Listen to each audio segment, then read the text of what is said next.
संतांच्या मातीमध्ये जन्माला येऊन संतांचा विचार जर आम्हाला अनुसरता येत नसेल तर आमचं दुर्दैवी जगणं. 10व्याला दशकरेच्या घाटावरती गेल्यानंतर महाराजावरती डेअरिंग करतात.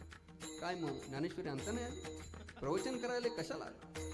अरे बाबा 10वा तुझ्या घरचा आहे, पण तुझ्या घरात जर ज्ञानेश्वरी नसेल तर मला वाटतं तुझं जीवन हे आध्यात्मिक दारिद्र्याचं जीवन आहे. फार आपण पाहतोय सगळीकडे अशाच घटना, सगळीकडे आपण पाहतोय. आहे फक्त काय प्रदर्शन आहे. दर्शनाचा सगळीकडे काय दिसतोय? अभाव दिसतोय. नाही म्हणले सप्ताह असाच झाला पाहिजे, सप्ताह तसाच झाला पाहिजे. अरे वा तुझ्या गळ्यात माळ नाही, तू बोलतो कशाला? नाही म्हणले कीर्तन तर हातचं ना इतकं पडलं. अरे हरिपाठातला पहिला अभंग माहित नाही, तू कशाला बोलतो? आचरण नाही मात्र निंदा करायला मात्र आम्ही तयार आहे.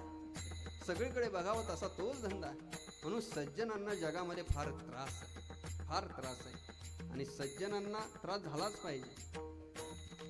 मूर्ख लोक एकत्र येतात, त्यांच्या विरुद्ध जर बंड करायचं असेल तर सज्जनांच्या टोळ्या या महाराष्ट्राच्या मातीत तयार झाल्याच पाहिजे. विठाला